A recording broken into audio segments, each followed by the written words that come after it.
In the year 1967, the United States found itself at the height of social change, political turbulence, and economic experimentation.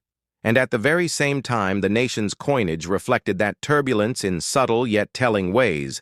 The 1967 1-cent coin, known as the Lincoln penny, is one of those small, round witnesses of history that hides inside it a story much larger than its copper surface would suggest. To understand the significance of the 1967 penny, one has to begin with its very design, a design that by then had already been in circulation for almost 6 decades, featuring the profile of the 16th President of the United States, Abraham Lincoln, created originally by the sculptor Victor David Brenner. In 1909, the Lincoln cent stood out in American coinage because it was the first regular issue coin to depict a real historical figure. Until then, the United States Mint had favored symbolic depictions of liberty. But in 1909, on the centennial of Abraham Lincoln's birth, the Mint decided to honor the great emancipator with his image on the smallest denomination of American money. By 1967, that design had endured through wars, depressions, booms, and technological change. And though familiar to everyone who jingled coins in their pocket, its story was far from ordinary. The mid-1960s had seen a crisis in coinage when the price of silver surged and caused widespread hoarding of coins. People pulled silver dimes, quarters, and half dollars out of circulation, leaving banks and businesses short of change. In response, Congress passed the Coinage Act of 1965, a sweeping reform that not only removed silver from dimes and quarters, but also introduced new alloys for the half dollar. The same law eliminated mint marks from 1965 through 1967 in order to discourage the practice of collectors removing coins from circulation during a shortage. And so the 1967 penny stands as a coin without a mint mark, regardless of whether it was struck in Philadelphia, Denver, or San Francisco. This absence of a mint mark makes it part of a unique 3-year span in U.S. coinage history. The composition of the coin remained traditional in 1967, a bronze alloy of 95% copper and 5% tin and zinc, weighing 3.11 grams and measuring 19 millimeters in diameter. The obverse side carried the long familiar bust of Abraham Lincoln, facing right with the inscriptions "In God We Trust" above his head, "Liberty" to his left, and the date 1967 to his right without any mint letter beneath it. On the reverse was the image of the Lincoln Memorial, introduced in 1959 to replace the earlier wheat ears reverse and chosen to commemorate Lincoln's 150th birthday. The memorial, designed by Frank Gasparo, was highly symbolic because it tied the coin to the monument in Washington, D.C. that had become a shrine to unity and equality. If you look closely with a magnifying glass at the reverse, you can even make out the seated statue of Lincoln between the columns. A remarkable level of detail for such a small denomination coin. The mintage of the 1967 penny was enormous because the mint was fighting against coin shortages. Over 2.9 billion cents were struck that year and distributed widely throughout the nation. This massive production ensured that the coin would remain common in circulation for decades, but while most pieces were destined for everyday use, there were also special issues that stand apart. 1967 was the second year of the Mint's Special Mint Set program, introduced as a temporary replacement for proof sets, which had been suspended during the coin shortage instead of individually polished proof coins. Collectors could purchase special mint sets, which contained coins with a somewhat better finish than circulation strikes, though not quite proofs. These sets included a 1967 penny with sharper detail and smoother surfaces, and today collectors often seek these out as higher quality representatives of the year.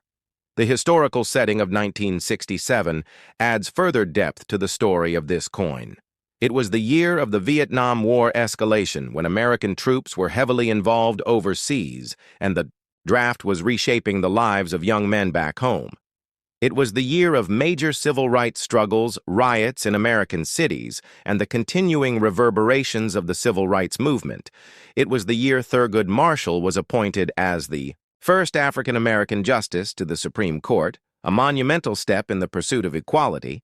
And it was the year cultural change surged through music, art, and politics, from the Summer of Love in San Francisco to massive protests in Washington, D.C. through it all.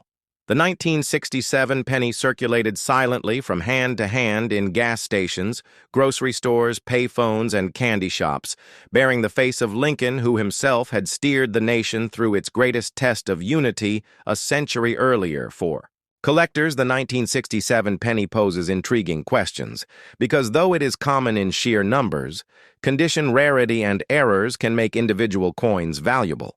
High-grade uncirculated examples, especially those graded MS-67 or higher by major certification companies, can command strong prices, since only a small fraction of the billions struck have survived without scratches, wear, or spotting. Coins from the special mint sets with deep cameo or ultra cameo contrast are also highly desirable.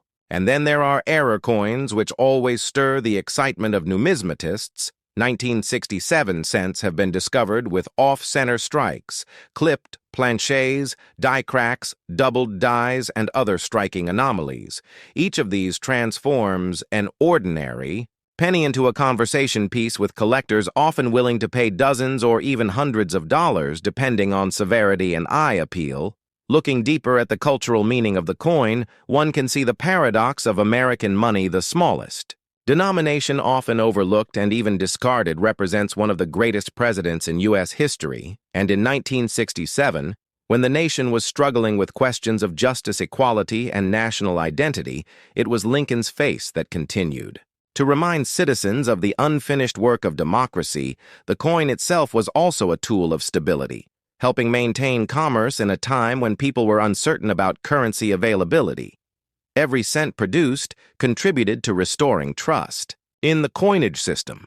Another important aspect of the 1967 penny's history is its place in the gradual decline of copper coinage. For centuries, pennies had been primarily made of copper, but rising metal prices would eventually push the mint to change the composition in 1982 to a predominantly zinc core with only a thin copper plating. Thus, the 1967 penny belongs to the older, heavier generation of bronze cents, which many collectors today prefer for their durability and aesthetic color. Over time, these coins develop attractive patinas, shades of brown or red, that appeal strongly to numismatists who classify coins by color designations: red, red, brown, or brown, depending on how much of the original mint luster remains. The coin's connection to broader history can be extended further if one considers that every penny is a marker of economic behavior.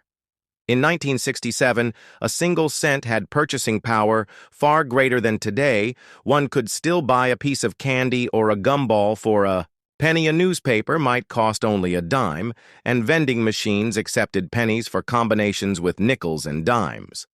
The penny was part of everyday commerce in a way that feels almost quaint.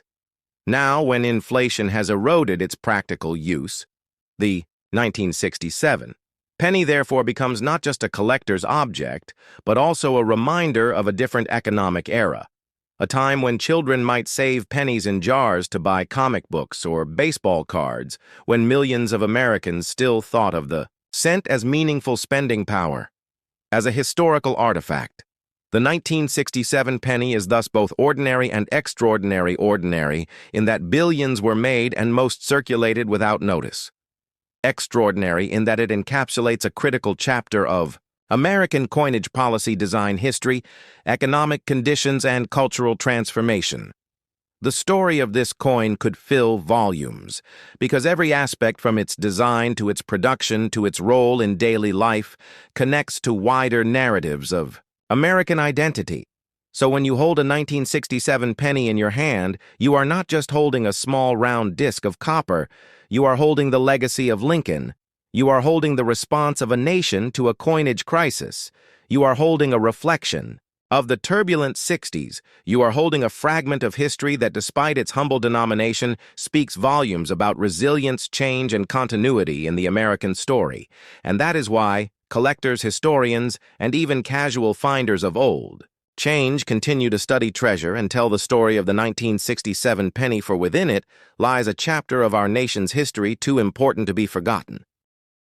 Imagine holding in your hand a simple copper coin that traveled through the depths of the Great Depression into the uncertain dawn of recovery in the United States, a coin struck in 1936 when Franklin Delano Roosevelt was president, and America was still grappling with unemployment, hunger, and political change.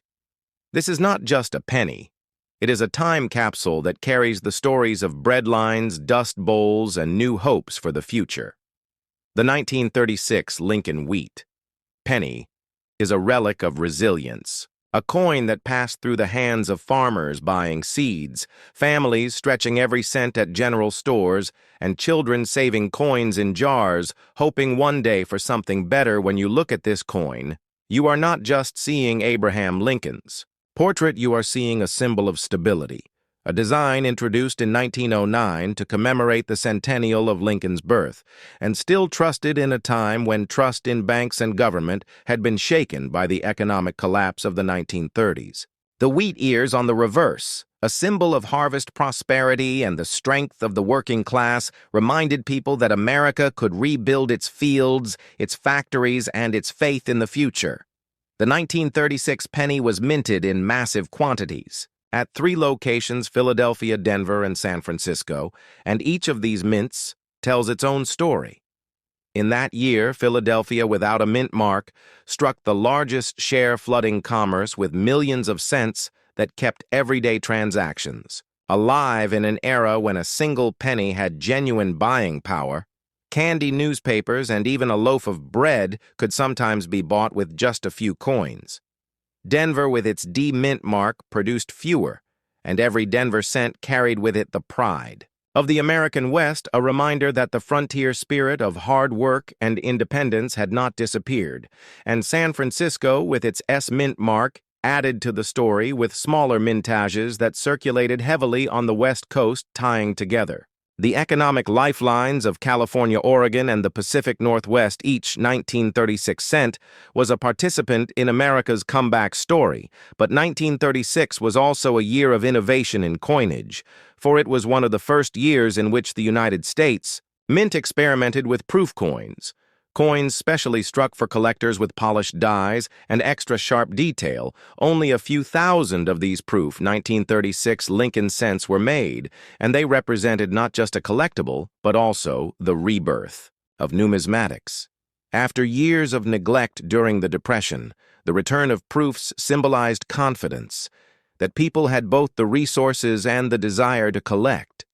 Once again, holding a 1936 proof penny is like holding the sparkle of hope from that era where the mint said to America, "We still believe in beauty, craftsmanship, and history." Collectors today value the 1936 Lincoln penny, not only for its copper content or rarity, but for its layered meaning. It is a coin that connects us to Lincoln himself, whose legacy of unity and freedom was desperately needed as Americans in the 1930s sought reassurance.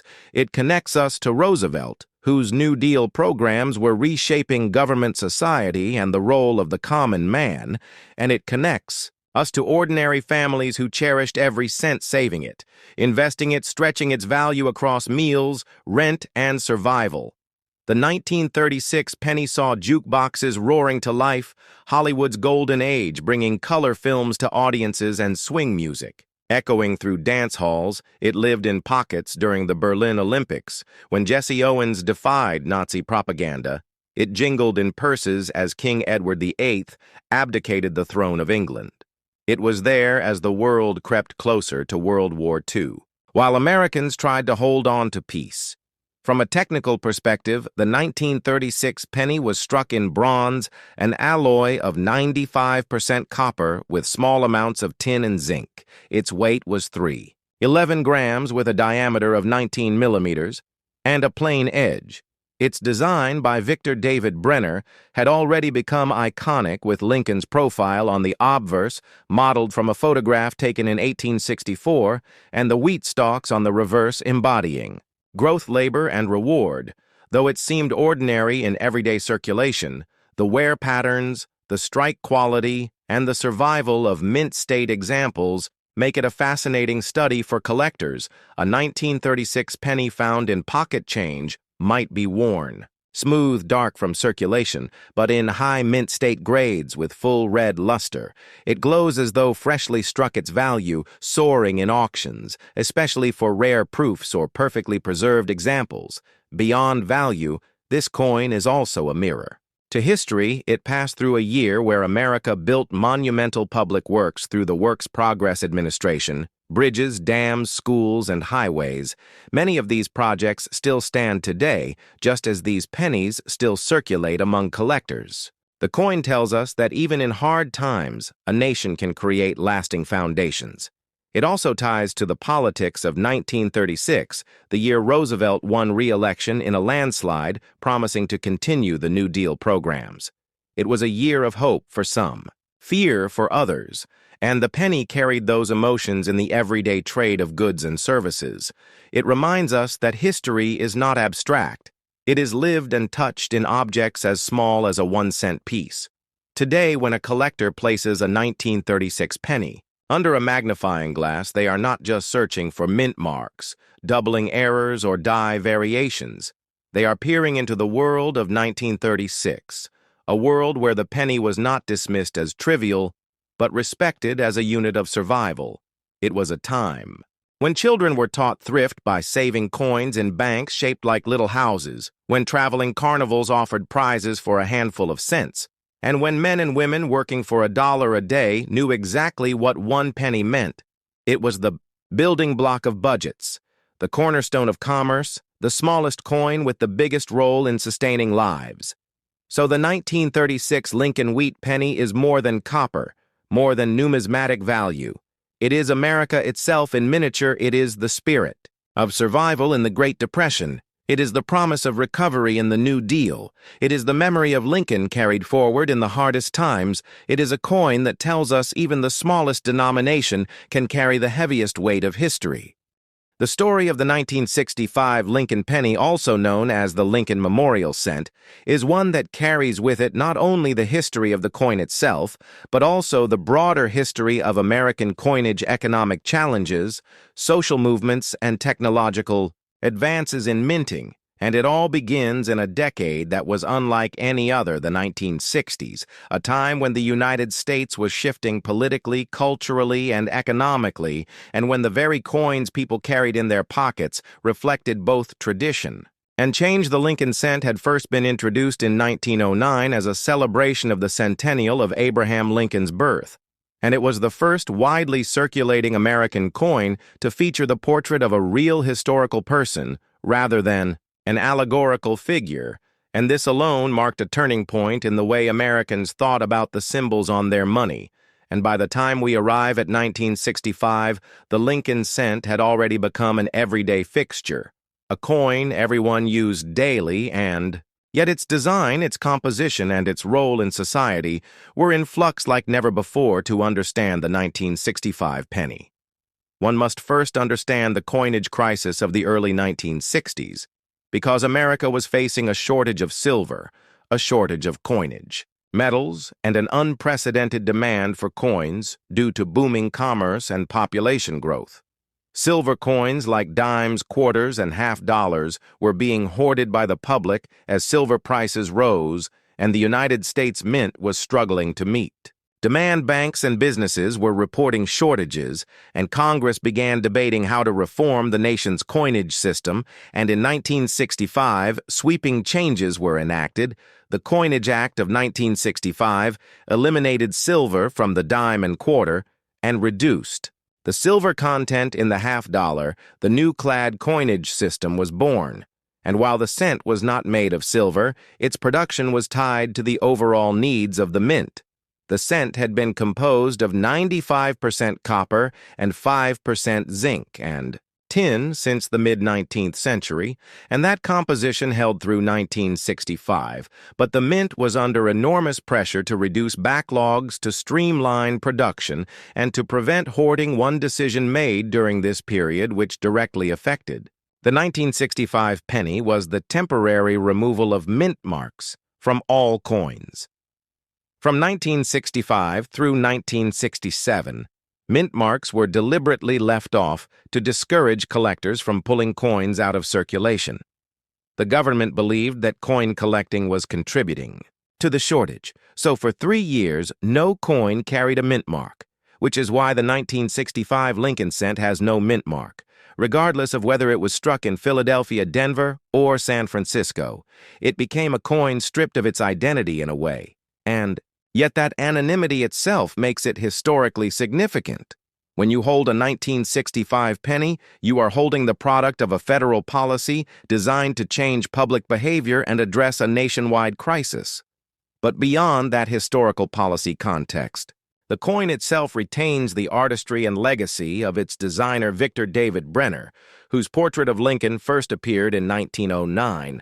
Brenner's design featured Lincoln in profile facing right modeled after a photograph taken by Matthew Brady, and it was originally paired with 2 wheat stalks on the reverse from 1909 until 1958. But in 1959, to commemorate the 150th anniversary of Lincoln's birth, the reverse was redesigned by Frank Gasparo to feature the Lincoln Memorial, and thus, the 1965 penny bore this updated reverse design, showing the monument in Washington, D.C., a powerful national symbol itself. The tiny statue of Lincoln can even be seen between the columns if one looks closely, making it one of the only circulating coins in the world to depict the same person on both the obverse and reverse. The technical specifications of the 1965 penny remained consistent with earlier years. It weighed 3.11 grams, had a diameter of 19 millimeters, and was struck in bronze, a mixture of copper, zinc, and tin. But what stands out is the mintage. The mint struck an astonishing 1.5 billion cents in 1965, making it one of the largest mintages of its time. Yet despite such high numbers, the penny of 1965 is far from worthless to collectors today, because condition varieties and historical context elevate its importance. One must remember that these coins were minted under the cloud of transition shortages. And experimentation in that backdrop makes high-grade examples, proof-like strikes and errors, especially desirable to numismatists. The proof coins of this era deserve special mention. The United States Mint had suspended traditional proof sets from 1965 to 1967, instead issuing what were called special mint sets. These sets were intended to reduce the strain on the mint, while still providing collectors with high-quality examples.